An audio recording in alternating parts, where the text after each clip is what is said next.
people just drop. They just drop and that's it. On high alert.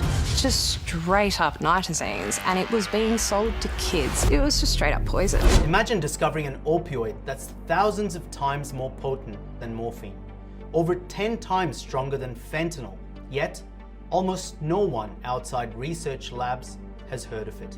These are nitazines, an ultra-potent synthetic opioid class now creeping into the illicit drug world, driving a surge in overdose deaths. What makes these compounds so dangerous, and how do they differ from opioids that we know?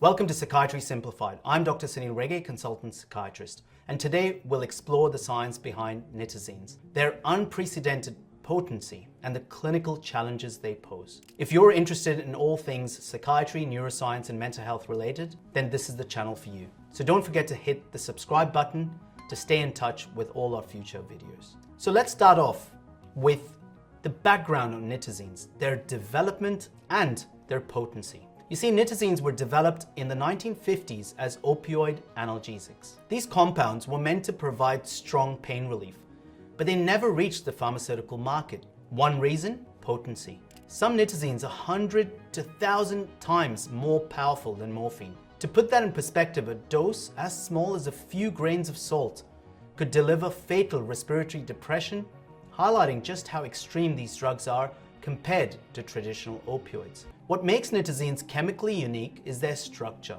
Unlike fentanyl and morphine, or the meperidine framework, nitazines are structurally different. This difference alters how they interact with the mu-opioid receptors. It's hypothesized that nitazines have a stronger, possibly tighter binding affinity to the receptor's active site, which is the mu-opioid receptor site, making them more potent agonists. This high receptor affinity likely contributes to the rapid and profound respiratory depression they induce, leading to faster overdose onset compared to other opioids. So how are nitazines affecting users? Nitazines were largely forgotten until recently, but now they're being synthesized and sold illicitly, often mixed with other drugs. Typically found in counterfeit pills or combined with substances like fentanyl or heroin, they've been detected without the user's knowledge. Many users believe they're taking hydromorphone or another familiar opioid, unaware they're consuming a far more lethal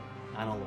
This hidden presence has escalated overdose mortality rates since nitazines are not only potent, but also unpredictable when combined with other drugs. Now, in relation to their pharmacological perspective, we know that they demonstrate high agonistic activity at the mu-opioid receptors, even more than fentanyl. The issue here is that recent studies show that their receptor orientation differs, meaning that they bind in a way that traditional antagonists like naloxone struggle to reverse. So while naloxone can theoretically counteract a nitazine overdose, standard doses may not be enough, especially when nitazines are mixed with other CNS depressants like benzodiazepines or alcohol.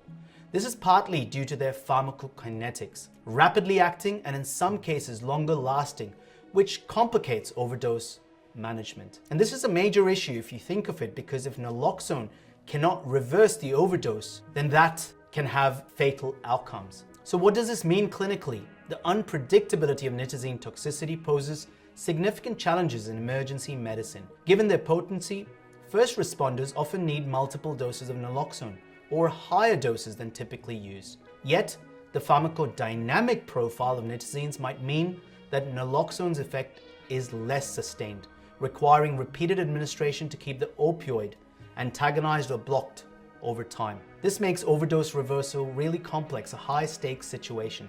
Additionally, nitazines are often mixed with other substances, which may alter their effect and delay the response to treatment.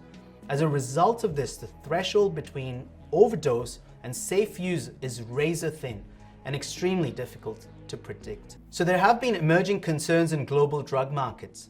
For example, recently changes in opium supply from Afghanistan have decreased the availability of heroin in certain regions, leading to a spike in synthetic opioid use. Because nitazines can be easily synthesized without reliance on opium crops, they're a really tempting alternative for these clandestine labs. In the UK and Europe, nitazines have already appeared in counterfeit benzodiazepines and even cannabis products, exposing individuals to life-threatening risk. So what are the practical takeaways for clinicians and first responders working in emergency situations? Clinicians and emergency responders must recognize the potential signs of nitazene toxicity.